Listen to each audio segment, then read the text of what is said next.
What's new, 802? I'm Becca Hammond, and you're listening to Vermont Talks. Vermont Talks may include graphic or explicit content. Listener discretion is advised. Benjamin Roesch, spelled Roesch. Benjamin Roesch is a writer, a musician, a teacher, a podcaster, an award-winning essayist, and he was a high school English teacher at Burlington High for 12 years. Most recently, you've had a novel published called Blowin My Mind Like a Summer Breeze, and it's out now. Benjamin, thank you so much for coming on the podcast today. Thank you for having me. So, let's talk about you before we get into your book, which I'm super excited to talk about the book, by the way. Okay. So, where are you from originally? So that's a little bit of a complicated question, but I'll try to cut to the heart of the matter. So I am from probably Indiana is the easiest answer, but my parents split up when I was quite young, and my mother is from central New York. And so my whole childhood was going back and forth between suburban Indianapolis and upstate New York. So I would do school year in Indiana with my dad, and then my older brother Jacob, and I would go and spend summers and holidays with my mom in upstate New York. So I'm kind of from Indiana and New York at the same time, but I've lived in Burlington for a while, since 2000. So I feel like I'm from Vermont at this point, but yeah. Yeah, I agree. I think if you had a decade here and you feel like this is your home, you pretty much have assimilated into the culture, I think. Totally. So upstate New York, are you talking right across the border? Upstate New York is massive, so I kind of have to ask. I know. People say that like it's this little place. Like, no, it's this town called Oneonta, which is about an hour west of Albany. It's kind of between Albany and Binghamton. It's a college town. It's a great spot. When I was living in Indiana, it's very suburban, and we lived in this cul-de-sac, and there was not even any sidewalks. There was like no neighborhood feel. And then we would go to my mom's house in this small town in Oneonta. We lived right in town when I was a kid. And it was awesome for me because all of a sudden I could walk down to Main Street. There was a grocery store and a library a 5-minute walk away, and we could ride our bikes all over the place. And it was this great, like, small town kind of feel. And I loved that vibe. I loved that energy of like being one of those kids tearing around the neighborhood on my BMX, and then going to get comic books, and candy downtown, and then being able to come home and being free to roam. Whereas in Indiana, we had like a bigger house because we lived in this kind of nice neighborhood, but it was really isolated, and it was just the house and the yard. So, yeah. So we were right in the suburbs of the city, or more just north of Indianapolis, outside of a town called Carmel. So kind of like 30 minutes from downtown, but it felt like it might as well have been 2 hours from downtown because it felt so removed from the city itself. And what attracted you to Burlington? Well, I met my wife out in Colorado after I went to Indiana University for college, and right after graduation, I really wanted to get away. I didn't even go to graduation. I loaded up my car and moved out to the high country of Colorado, where my grandparents had a condo that we used to go skiing when I was a kid up in Summit County in this little place called Silverthorne. And the condo was empty most of the time, and I just had this urge to get away. After college, I just wanted to be by myself. I wanted to write, actually. I wanted to write a book. I wanted to read. I wanted to study and just kind of like be a literary hermit guy. Nice. Up in the mountains and ski, that too. So I moved out there, and I met Shannon, who eventually became my wife, lived out there for a year, worked in a coffee shop, did some theater. I did write a novel that's still in a drawer somewhere, gladly. And we moved back east because she's from Connecticut, and we had this idea to move to New York City. And so that was our plan. We went to my mom's, we huddled up there for a summer, and then we commuted into the city to try to find an apartment, and we just could not afford anything. It was nuts. I mean, I can't even imagine what it's like to move to the city now. This is in 2000. And it was insane. People would want first, last month, and a deposit, down up front, and we didn't have any money or jobs. And so even though we were good for it in the long run, we just couldn't do it. Like, we literally couldn't get into New York, and we were super bummed. And then we were like literally flipping through an atlas one day. We're like, well, screw it. Let's just go somewhere else. And we were going to move to Minneapolis. I don't know why. Shannon had this friend in Minneapolis. So we're like, let's just put a finger on a map and just go for it. And this buddy of mine called me up, and I was like, hey, he lived in Boston. And I'm like, I'm not going to see you while I'm on the East Coast. Sorry about that. And he was like, no, screw that, man. I'll get you a job at my company. He had just gotten a job with this .com startup, this like high-speed internet sales startup called Flashcom. So anyway, long story short, we moved to Boston. I got a job with this startup selling high-speed internet over the phone. The worst job I've ever had. But I'm so glad I had it because it taught me that I never want to do that kind of work again, like in an office, like on a phone all day, talking to strangers, selling stuff. And then we lived in this really busy part of Boston. Like we liked living there, but it was so busy. We lived right on the Green Line T in Allston, just outside the city. And it was so loud and so busy. And Shannon's sister went to St. Mike's and lived up here in those days. And she had another good friend who lived in Burlington. And we would come up during that year we lived in Boston. We would go to Three Needs and hang out and go to shows. And we just liked it up here. We thought it was really nice. And Shannon wanted to go back to school to be a teacher. Yep. And I really wanted to start a band and get into the music scene. And Burlington just seemed like this perfect spot to do that stuff. It had education. It had a great vibe. It had a cool arts community. And in 2000, we just pulled the trigger and moved up here. And we've lived, kind of downtown ever since then. We lived on Booth Street for a while. And then we've lived in our house on North Avenue for almost 20 years now. Very cool. And you can also ski here, just like you could in Colorado. This is true. No, it's a great area. And I always love to hear people's reasons for moving here if they weren't, originally from here. I know. I think if you went in a time machine and like met me when I was a kid and you were like, hey, you're going to live in Vermont someday, I would say like, what's Vermont? Right. Right. Well, that's what's funny. Even upstate New York, if you get near Albany, I feel like coming to Vermont's just not a thing they do. If you're from Plattsburgh, they know where we're from. They know what's up, but they don't even come here that often. Totally. To be honest. Okay, awesome. So, and you also, at what point did you start? I always loved asking origin stories. Writer, musician. So you've been writing when did you start writing? Do you consider yourself a lifelong writer from birth? Yeah, I mean, I'm one of those kind of like annoying, like always knew I wanted to be a artist kind of people. Even when I was a kid, I always looked up to artists. Like they were my heroes, way more than sports people ever were. I always thought that writers, actors, musicians were the coolest. And I acted in plays, even like in elementary school.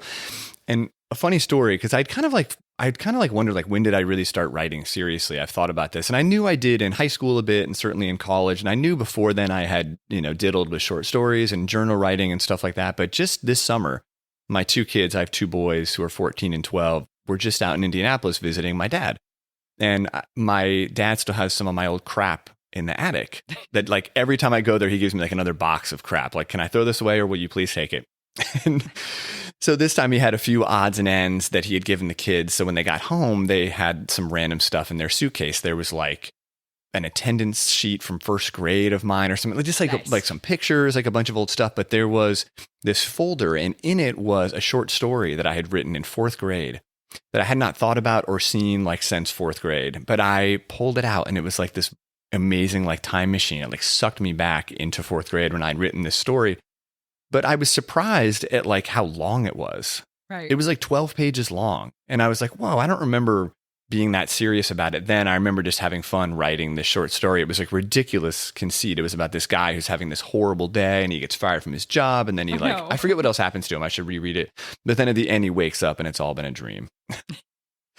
So anyway, I liked to write even as a kid, and I looked up to artists, and I started playing guitar when I was like 11 and got really into music, acted in plays, and I just always wanted to do something like that. For a while, I was really serious about being an actor. And when I went to college, I was a theater major and really, really serious about acting in plays and maybe being in musical theater because I like to sing. I did musicals in high school. And I just always thought that was kind of my trajectory in some way. I didn't quite know how I was going to get there.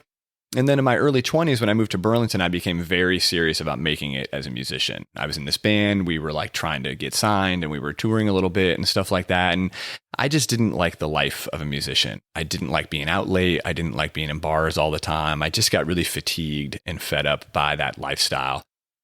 But all along the way, I was always tinkering with novels, screenplays, plays, and just always had this urge to create stuff, whether I was writing songs or whether I was writing books. I just always thought that was a really fun way to spend my time. And I just felt kind of like, if you've ever done it, you know that it's kind of like lonely work in a lot of ways. So if you like to do it, you have to really like to do it. Like, I think a lot of people like think they want to write and then they get bored or they get tired pretty easily. Yeah. Oh, yeah. And what they realize the hard way is that it's actually like a lot of hours by yourself, like just kind of like struggling and just sitting there. Right. Putting in that effort. Yeah. It ends up being a slug. Like most anything in life, right? Where it's actually worth doing and you start getting into it. The initial excitement wears off and the motivation wears off. And then it comes down to hard work and effort. And that's when everyone starts kind of backing off the hard work and effort. Because like the amount of people you meet, I don't know if I've ever met a single person who's ever said, I don't want to write a book. Everyone wants to write a book about something, whatever it is. It could be fly fishing. It could, it could be absolutely anything, but it's really hard to actually do that. Well, and then, there's writing and then there's writing to publish, which are kind of two different things. If you're serious about getting your work out there, then you have to face a whole other set of challenges and demons and, excitement as well, rejection and getting feedback and putting your work in front of other people. And that's kind of like a whole other part of the artist journey, I think, is when you go from like private to public in how you think of what you're doing. So anyway, long answer to your question, but I was just always interested in the creative stuff. I just always thought that'd be a noble, fun way to spend time. And I still get amped and pumped about it here in my mid 40s, just as I did when I was a kid. It still seems just as mystical and rad to me as it did 35 years ago. So your book, I love how you've kind of combined, because you talk about you're a musician and an artist, so you like to create. This novel seems like a beautiful blend of topics you're interested in, and it just sounds really awesome, but I really want to read this book. I wish I didn't have so many things going on in my life right now. So I'm going to read the blurb. This was written by Benjamin. Blowin' my mind like a summer breeze. This is the blurb on the back of the book, correct? That's right. Okay. 15-year-old Rainey Cobb never thought meeting someone could actually change her life. But then again, she never met anyone like Juliet. It's 1995, and the Cobb family band, led by Rainey's rock star parents, has arrived for a week-long gig at the Midwestern resort owned by Juliet's family. Dazzled by Juliet's carpe diem attitude, DIY tattoos, and a passion for grunge, Rainey falls hard. And when Juliet gives Rainey a mixtape that unlocks her heart's secret yearnings, Rainey starts seeing herself and her vagabond showbiz life through new eyes. If Rainey quits the band, her parents' fading career might never recover. But if she doesn't leap now, she might be stuck forever in a life she didn't choose, and always wonder who she could have been. I love this so much. This book sounds so good. I really want to read it. Okay, Benjamin. So, when did you start writing this book? So this book had a particularly long sort of like gestation period. This is my debut novel, meaning it's the first one I've published, but it's not my first novel. I have a drawer full of other books that I've sort of written over the years, and some may see the light of day, some probably shouldn't. So I tell this story just with a grain of salt because I don't know if it's representative of like all of my stuff necessarily, but this book had an interesting sort of journey. So I was a teacher for a long time. I became a teacher in the mid-2000s. In 2006, I got a job teaching English at Burlington High School in Burlington. Not really having expected to become a teacher. But one of the cool things about being a teacher is that the school district here in Burlington, and I think many school districts, will help pay for some graduate school. Yep. You can get like 1 credit or 3 credits, like 1 class a year the district will pay for. So if you are interested in continuing to learn and continuing to take classes, they will support you in that endeavor.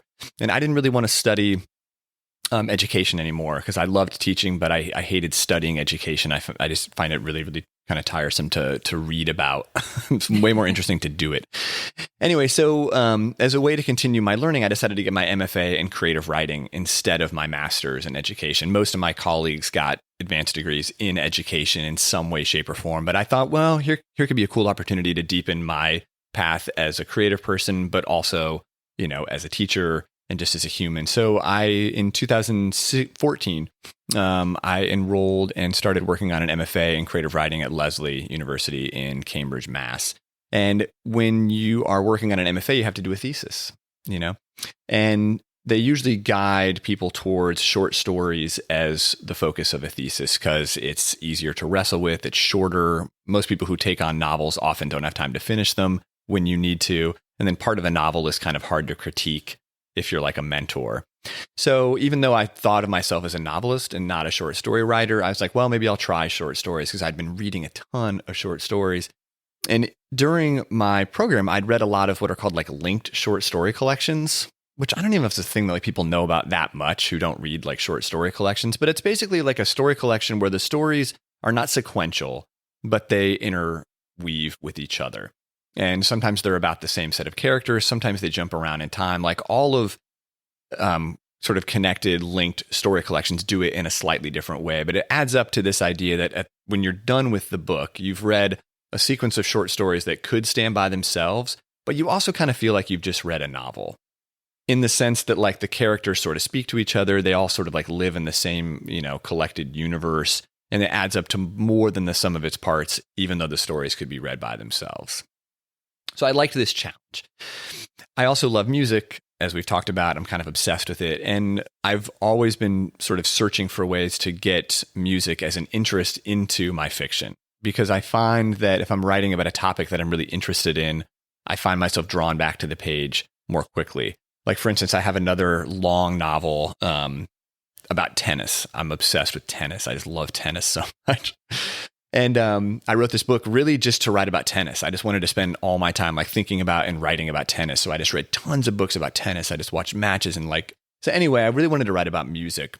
And so I sort of imagined this group of characters that were musicians. And originally it was really centered around this kind of aging blues musician guy whose name was Luce Cobb. And I pictured Luce as this kind of like worn out, grizzled, heavy smoking, hard drinking, kind of like down on his luck, like formerly abusive to his family, kind of like what I think now is like kind of like an archetypal, like maybe even like stereotyped vision of how we might see that character like in the Hollywood. Yeah. I think I described that and people are like, oh, it's like that Jeff Bridges movie. I forget what that one's called. Anyway, so I wrote this group of stories and I had a lot of fun with it. And there was Luce and there was his wife, Tracy. And I imagined that they had been like a famous singing duo when they were younger. Kind of like a Sonny and Cher-ish sort of thing, but with more of like an R&B kind of flair. But then they also had these two kids who were also musicians. And so I imagine this group of people who had been sort of like on the road together and these kids who had this sort of weird, non-traditional upbringing. And the stories kind of jumped around in time. Some of them were when Luce was younger. Some of them was when he was way older. And in the universe, there's a daughter, this girl named Rainey. And she was always part of the story, but she was not the main character. Right. So anyway, I'll fast forward a little bit. So I wrote this collection of stories. Fine, whatever. A couple years later, I revisited these stories. I didn't have luck publishing them the way that I'd hoped to. Short stories. I think Amy actually said that short stories don't publish well unless you're already someone who people know. Yeah, it's a tough game getting short stories published. There's a lot of journals out there, but it's very competitive, and even good stories can have a tough time getting through. So I revisited this material because I really felt drawn to it. And the last story that I'd written in the collection was unfinished. And it was really just like a couple of pages. But for some reason, it really caught my eye. It was called Juliet's Room at that point, and it was just like 3 pages long, and it was just a really simple image. It was this girl, Rainey, when she was 15, and she's standing outside of a hotel room. And on the other side of the hotel room door is blasting grunge music, like she's never really heard before. And on the other side of the door, inside that room, is this girl who she has a crush on. And she's been invited to this room, and she's about to knock on the door, but she's too scared to knock because she doesn't know what she's going to say. She's like enticed by this girl who's cranking her music so loud. And it was set around this idea that this family band ended up at this resort, this Midwestern resort, for like a week-long gig, like a residency that they would do for a whole week. And that was all I had. I just had this idea of this band at this resort for a week, and Rainey's like interested in this girl she's met, but she's too scared to interact with her. And I just thought it was kind of an interesting setup for a story. Like, what if you put these musicians in a place for a week, see what happens? What if you had kind of a crush, first love kind of story that was kind of interesting this is too? Really cool, because it wasn't like you came up with just that singular idea. That you already had the whole universe, and right? her history, her family was already like she existed already. Totally. And so some people have asked me like, how did you end up writing a book about a teenage girl, especially one who's queer? And I'm, it's like it was like an interesting odyssey to get to that character. Right, like I invented this universe, and she was in it. Yeah, and it did kind of happen that way. And so I learned this interesting lesson about stories, which is that like they actually kind of change over time. And so revisiting this material was like kind of exciting. And so I rewrote the story, but I wrote it as a novel. And first I tried it as an adult novel that was about Rainey and her mom. And it kind of went back and forth between their two experiences, because I realized that it was actually the female characters in this family that were way more interesting to me.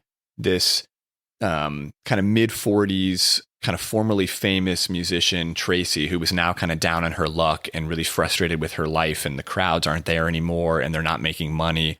And music has been her whole life. She didn't go to college. And it's like, what do you do? What do you do when you're 20 when your dreams don't work out? What do you do when you're 45 and your dreams don't work out? Like, that's a whole different question. But then I also thought this character of this girl was really interesting. She's a musical prodigy. She's grown up on the road. So what do you do when you've lived life that your parents have set up for you one way, but then you finally get old enough to realize that it's kind of unusual and you're not like other kids?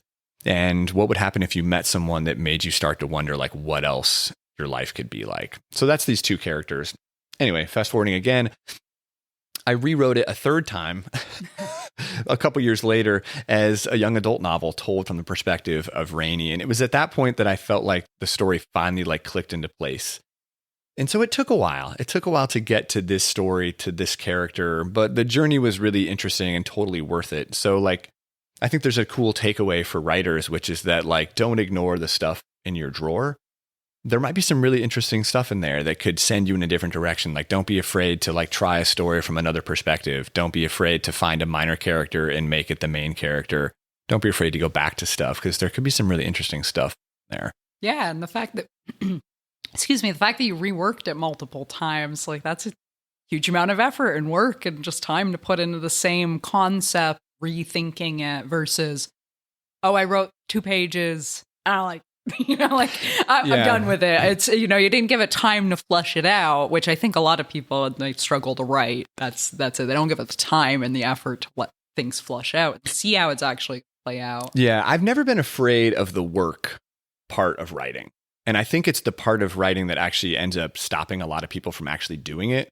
I think people often might claim that they just don't feel inspired or they're not creative enough. But I think sometimes what people are actually saying is that like, it's scary to sit down and do the work. Right. That it's scary to live in that place of uncertainty. It's scary to do it every day. It's really hard to do it every day. But for whatever weird, freakish biological reason, I've like never been afraid to just like sit and just do it. And so rewriting it like sounds like this big deal, but to me, it wasn't that big a deal. It was just the next thing I was working on. And so I've never been really shy about just starting over and just doing a whole new thing. So it felt a little scary, but it also just felt like, well, here's the next thing I'm working on. And it worked out. And you think it's done now? Like you're happy with the story? Well, it doesn't matter because it's published. And so it's, it's a weird thing to have it be out in the world now. It came out on July 22nd. So it's been out almost 2 months. And so I've published a lot of essays and short stories and stuff. So that's a sense of finality, but this feels like a whole different level of like finality, like seeing, people post on social media that they're reading the book or it's at the bookstore, you can buy it on Amazon or whatever. Like that level of finality is really intense for someone who does a lot of revision and editing, because I can't change it anymore. Right. And how is that process for you, the actual publishing process? You got your third version done. And now, did you start sending it to different, trying to think of the right name here. I'm not going to remember the right name. Representatives that show off your book for you. Agents, I think. Yeah, I did. Yeah. I mean, I think the more I talk to people, the more the other writers, the more I find that like everybody's publishing journey is really, really different and really distinct and kind of unique from each other. But there are some central sort of themes in this grand story of publishing anyway. The first, like the overture and like most important thing about this story is that it's so hard.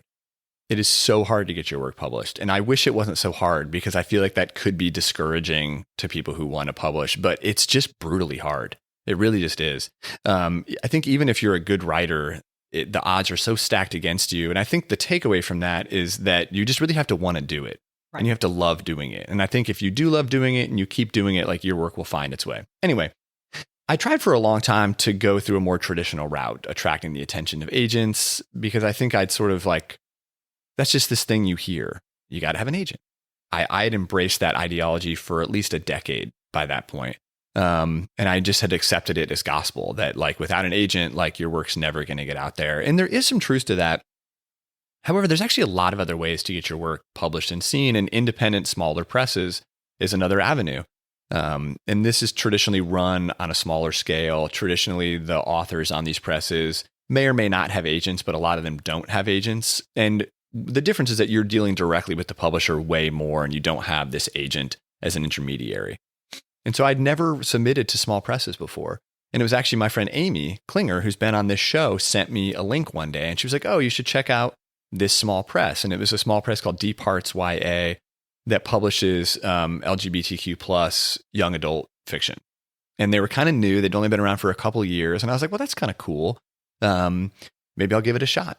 So, I reworked my cover letter in that stuff. I mean, at that point, I'd been sitting on the book for a while, and I felt good about my submission materials, because that's the other thing about the publishing journey is you have to have all this other stuff in place. You have to have a query, and you have to have a synopsis of your book, and you have to have this little like teaser snapshot, like the back cover stuff. You have to all these other like peripheral materials just to like get people to consider it. Because it's like the marketing game more than, I feel so bad for authors because it's the marketing game. Like, how are they going to sell the book before is the book good? When really is the book good should come first. And they almost approach it from a marketing standpoint. What's brutal about it is that it really messes with your head because most work gets rejected. Okay, so fine. Rejection's part of the process. But like you need to put your work in its best light. And so how do you do that? Okay, you get feedback, you ask for help, you maybe even like might contract like a freelance editor or like someone who can give you feedback on your query. You might pay for that service. You could do all that stuff. You could still write the best possible query letter on the planet and still get rejected. And so like the information you're getting from the publishing side of things is that like your work isn't good enough. Right. And yet, like as an artist, you also have to kind of trust yourself and you have to believe in what you're doing. So like it's really hard to like reconcile those two forces because like as you're getting masses of rejection, you develop a thick skin and you really do learn how to let it go. Right. But when your work isn't getting bit on, eventually the takeaway is going to be that something's wrong with it. It's hard not to feel like that. So, I remember with this book, I reworked the opening pages so many times because most agents will only ever look at the first 2 pages, maybe 5 pages, maybe 10 at the very most. So you've got a couple of minutes to attract their attention. And so if all of them are rejecting it, it must be because your opening pages suck. Like what other information can you take away from that? So then you go get feedback, and the feedback is that actually these opening pages are really great, or it might tweak this one little thing. So you keep tweaking, you keep improving, you keep trying. Anyway, it's just a tough process. It really is. So anyway, by the time I submitted to Deep Hearts, I felt like I'd sharpened my package to like a razor point. Like I felt like I had a great query. I was really excited about it. Like I was genuinely like, I was so frustrated by the process because I felt like I'd written a pretty good book. I felt like my submission package was strong and I just couldn't get over the hump. And so it's just very frustrating.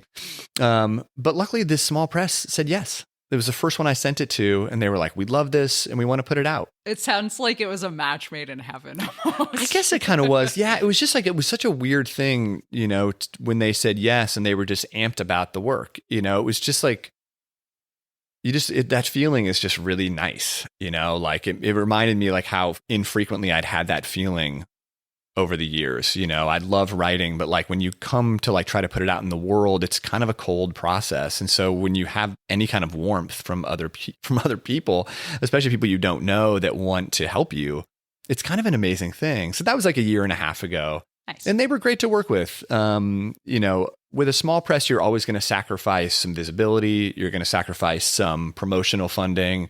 They don't have the range to promote work like a bigger press does. Pockets, yeah. But what they do have, I think, is like the ability to commit on a more human, personal level with every author. So I got a real personal touch in the process and made friends that I feel like I will have forever. They're interested in doing a sequel, and the book has been successful for them. So it's been a happy ending now that it's been published. Yeah, that's wonderful, and I'm sure for the kids who find these books and these are the books they're looking for. It's nice to see the same publisher's logo that speaks to the customer, speaks to the authors they're working with. I love independent anything, any independent business that's cutting through the red tape. Yeah, that's the coolest thing by far. Like any like struggling artist knows that like when you're not able to get your work out in the way you would like to, you have to like develop like internal resources to keep your flame alive. And I think in that process, you can almost forget that like art is at its best when it's like being appreciated by someone else. Like that's, right. You almost forget like that's the whole point here. Like that's the whole goal. I think I actually forgot that with this book at a certain point. It had been rejected so many times that I think I almost forgot that like other people could potentially read it and really get something out of it. So now that it's been out and, some people have really been touched by it and I've been able to connect on a human level with readers, it's been this like amazing thing. It's like, I feel like it's really refreshed my creative energy and like kind of opened up this door that was always just kind of like closed, Your possibilities are endless. Yeah, it's just nice to like, have people read your stuff and just, then at least the work has a chance. You don't expect everybody to like it, but you want it to at least have its best chance, because you did your best with it and it feels like it deserves a fair chance with people. And so I feel like that's what I've been able to accomplish by going with this smaller press. The book's out there, it has a chance now with people. And, at a certain point, you can only control that so much. So are you excited to start working on something else? Are you the kind of person who never stops writing? Like, no matter what, you might be publishing this book, but you're still working on something else on the side? Yeah, I mean, I had already written the next thing and a half by the time this came out. And so it was really important to me to have another thing to work on because I had heard that the publishing process can kind of throw you for a loop emotionally and that it can be kind of a mind trip. I didn't quite know what that meant, but it's really true. It's extremely true. The publishing process, starting to promote your work and trying to be a public author is a really weird, exciting, but very strange enterprise that's kind of the opposite of being a writer in a room by himself. So I was really glad to have written the next thing and already have a book after that I'm working on.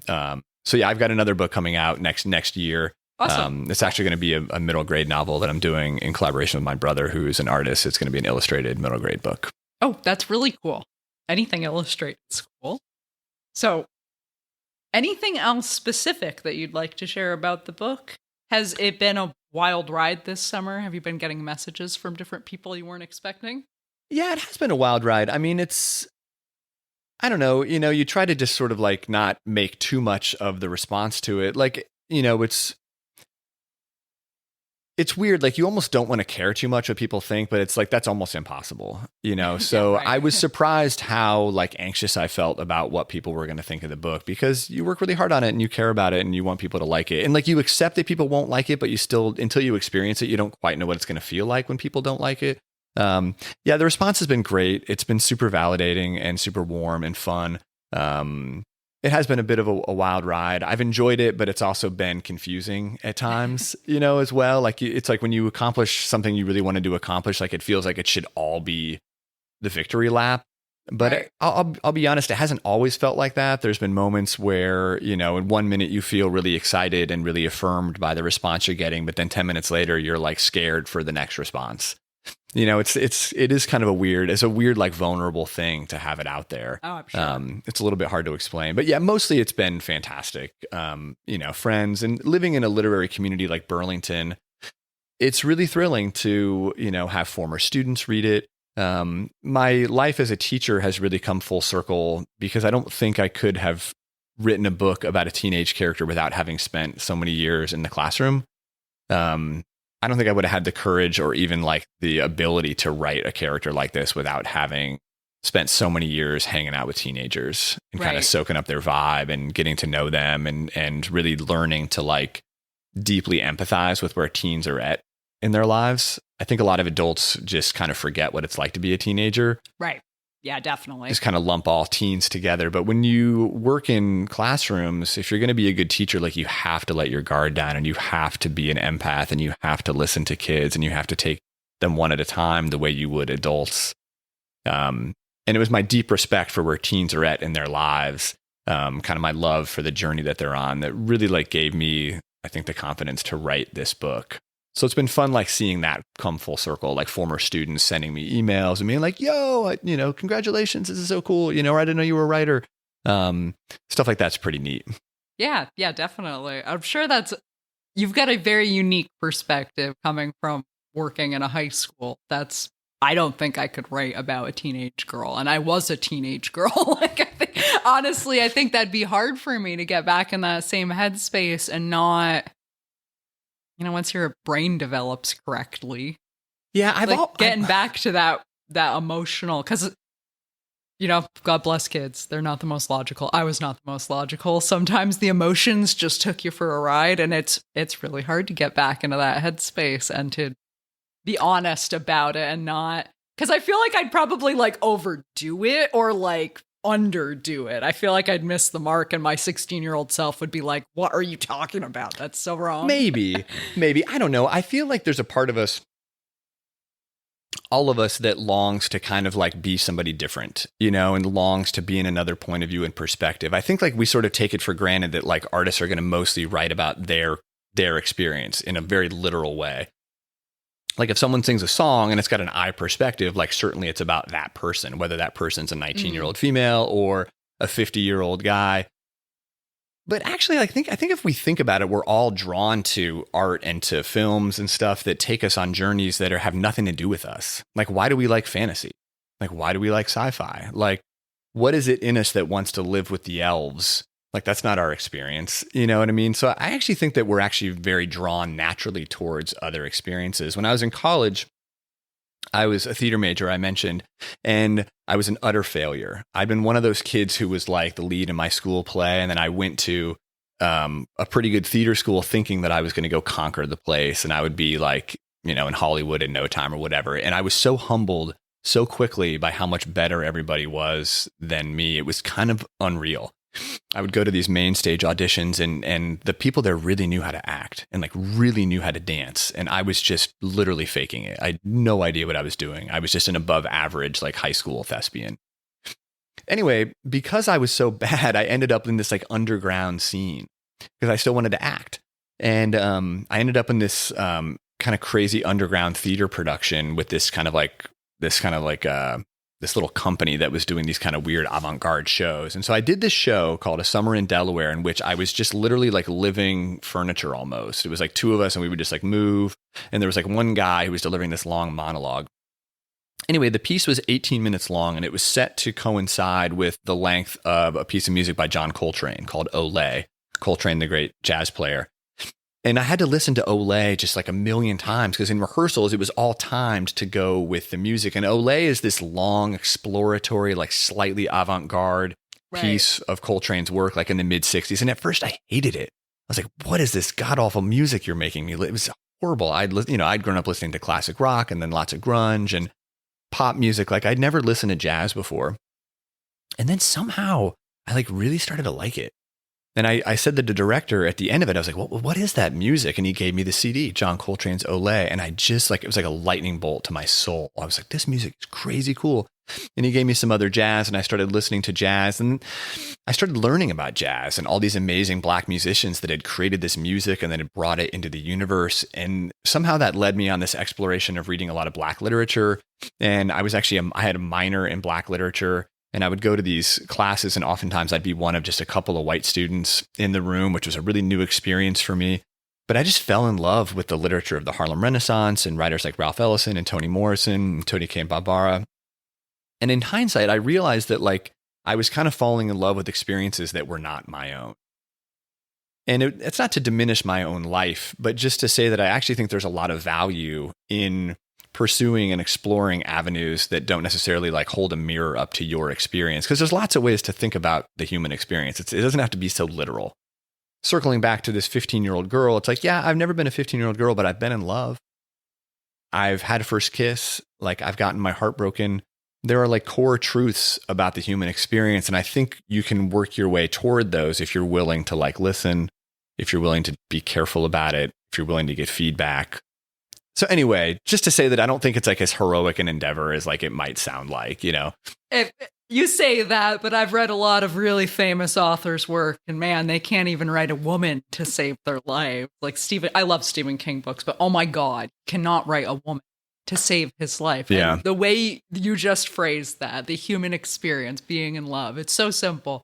You can empathize with any human, right? So it's funny when someone like Stephen King, who sold a billion gazillion books, he can't write women because he can't empathize.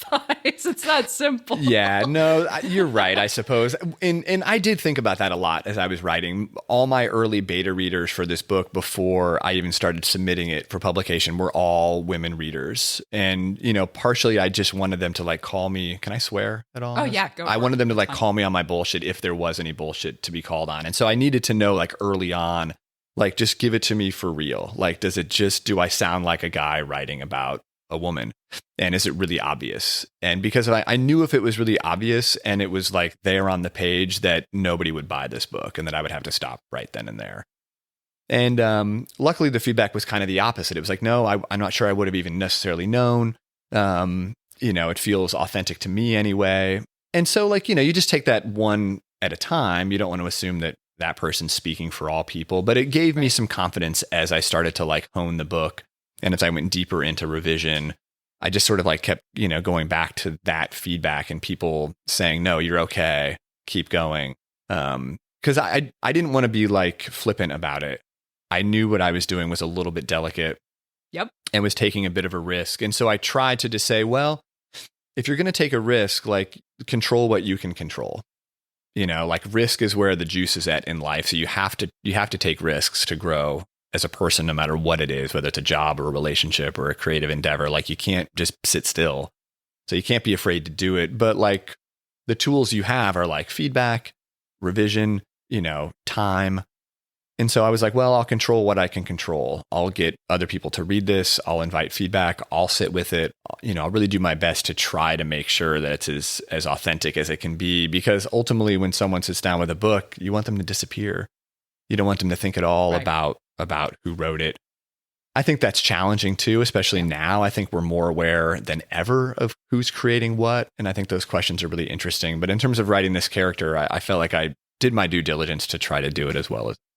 And some of the greatest books of all time written by someone of the opposite gender of the main character. And I think that's the sign of a very good writer, where it's so seamless that you don't even know. Like, who wrote this book?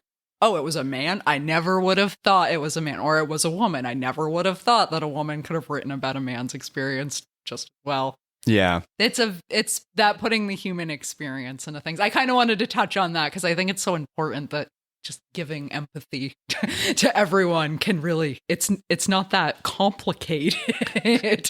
So it is funny when, and that said, I really like Stephen King, and some of these really prolific authors just. No, you're right, though. They might be really talented, but man, they lack some little piece of empathy. I think it's empathy or something like that, where they're just not quite putting themselves into. Yeah, there's something, you're right. There is often like a little bit of a gap. Like, I think sometimes it's like about exposure too. Like I think about teaching a lot and how just much time I spent with different kinds of people, and how like, I think, if you go to the root of like, going off course here a little bit, but if you go to the root of like discrimination or like reasons that people think they don't like other people, like I think oftentimes underneath that is actually just a lack of exposure. Like you haven't spent time around X category of person. And so therefore you maybe just believe what you heard on the news or see in a movie or something like that. But like as a teacher, there's just nowhere to hide. Right. You are just in there with everybody. And, Burlington, even though Vermont is a very white state, actually Burlington is more diverse than people think it is. And when you go into the schools, you really see that. We're a refugee resettlement community. And, the difference in who was in my classroom from 2006 to like 2012 was actually quite profound. I would have students from all over the world, different kinds of students from different economic backgrounds, students from different religious backgrounds, ethnic backgrounds, and you've just got everybody in there. And part of your job as a teacher is to like help people be better citizens and better humans. And part of that's teaching people how to listen more to each other and how to empathize with each other's experiences. So I actually think like a lot of the work of like being a good teacher is part of the work of just being a good human. Right. That empathy. And yeah, it's fun. It's kind of interesting at that level where everyone's so young still. And it is a melting pot. And you as a teacher have to build in respect for everybody. And it's not a political statement. It's just we have to be good to each other because we're here to learn in this classroom right now. Yeah. Something I see too that really pisses me off a lot is I feel like the way the culture like represents teens is often very like one note and very surface level. And I think people often do it intentionally. They group teens into categories. You see a lot of like, I think archetypal like shows and movies, even something as good as Stranger Things. I don't know if you've seen Stranger Things, but I actually think is really, really good on a lot of levels. But I think to me, one of the central weaknesses of that show on a story level is that it still like really buys into this like categorization of kids on a really surface level. And like those categories do exist, but they're never as simple as they're made to look, I think, on TV. And so what I'm always trying to do, like when I'm working with kids, is like take people like one at a time. And I think oftentimes like adult creators make the mistake of thinking that like teens' lives are just really simple. You're either this or that. You're either a jock or a dork. You're either like a theater kid or the prom queen. Like there's no intersection. Like there's really no commonality. But that's actually kind of stupid. And like, again, those categories do exist. We all probably felt them when we were kids. But like our own struggles as young people were super authentic and real. And I think it's very complicated. Super complicated. Like I think now as an adult, I look at like my teen kids and I'm like, oh my God, I'd love to have that much time. I'd love to have life be that simple. But then I pause and I'm like, no, that's wrong. Because like for them, their lives are just as complex and just as fraught with danger and confusion as mine is. You just learn to get better at managing it over the years. I think it's like another trick a little bit to writing teens. Yeah. And one of the things thinking back after going through college, I just think about, oh my God, I used to sit through 8 different classes a day. As an adult, my brain would just be a puddle on the ground because college, I went from 8 classes a day down to 2, maybe 3. And now if I tried to do it at a 14-year-old kid does as a freshman in high school, I would be probably really exhausted. Yeah, it'd be brutal. Like, it's not easy, man. Every now and then I'll have a dream where I'm back in high school, and those are the moments where I'm like, oh my God, there's too much to do. Yeah. Like, this was a really stressful period of time. And I think as we get older, we kind of forget that feeling of, oh my God, I'm in high school. It's too much. Yeah, for sure. And kids are like more stressed out and overscheduled than ever. And so like their lives are super busy. Like even my older son's life, between school and homework and practice and social commitments, like I'm tired just looking at this kid. Right. Right. We went kind of long talking about this, but this was good. Great topic. I really wanted to discuss this. Excuse me. Frog in my throat. Is there anything else that you'd like to touch on? Because we're kind of, we're definitely running long. Is there anything else that you'd like to share, Benjamin, before we cut it for the rest of the day? I don't think so. This was fun. I appreciate you having me on to talk about, I always feel like when I'm doing something like this, I don't even know what I've said. I feel like I kind of go into this like weird place in my mind. But no, it was fun to talk about this. Thank you for giving me a chance to chat and giving the book some love. I hope that this helps other people find it. And hopefully other authors help find you. I don't know if you need to come back on the show when you finish your other book. Oh, actually, I did want to give one other little mini plug since we're doing a podcast, which is that I'm doing a musical companion podcast for my book that'll probably come out like maybe in the winter sometime. So my book is about this young musician, but there's this musical world in the book. And so I'm doing a musical companion to the book. So each episode will deal with a musical topic that the book deals with. So it's not about the book. It's about like musical topics from the book. So for instance, like my character is a teen prodigy. So I have an episode about musical prodigies. She's a great singer. So I have another episode about like what makes someone a great singer or not. So like 12 to 15 minute kind of short episodes. So if you like podcasts, hopefully it'll be kind of a fun little bonus round. Very cool. Yeah. And they can find out more about that on your website, I'm guessing? Yeah, that's as good of a place. Benjamin Roesch, BenjaminRoesch.com, or I'm on Instagram at Benjamin Roesch Writes. Very cool. And what's that going to be called? I don't know yet. I think I might just call it Blowin' My Mind Like a Summer Breeze, the podcast, just to simplify things. Yeah, that's a really cool idea. You should definitely come back on the show because we have a lot of other things we could talk about. Okay, thank you so much, Benjamin. Thank you. Roesch, for coming on the show. Check out his book, Blowin' My Mind Like a Summer Breeze. You can find it on Amazon. You can find it on Phoenix Books. Can you find it locally? Yeah, you can find it at Phoenix. You can find it at Crow. You can find it at Flying Pig Bookstore. You can find it at Barnes & Noble in South Burlington. Cool. Most local places have it. Awesome. Okay, thank you so much, Benjamin, for coming on the show. The show notes for today's episode will be at vermonttalks.com/33. Thanks so much for listening to the end of the show. Subscribe to Vermont Talks on your favorite podcasting platform. You can find me on YouTube, Instagram, Facebook, all over the web. Contact Becca at vermonttalks.com if you'd like to be interviewed or if you know someone who should be. Thanks so much to Jason Baker for creating the show music. The views and opinions expressed by the guests are those of the individuals and do not necessarily reflect the official policy or position of Vermont Talks. Any content or statements provided by our guests are of their opinion and are not intended to malign any religion, ethnic group, club, organization, company, individual, anyone, or anything. And that's what was new in the 802. Have a great day.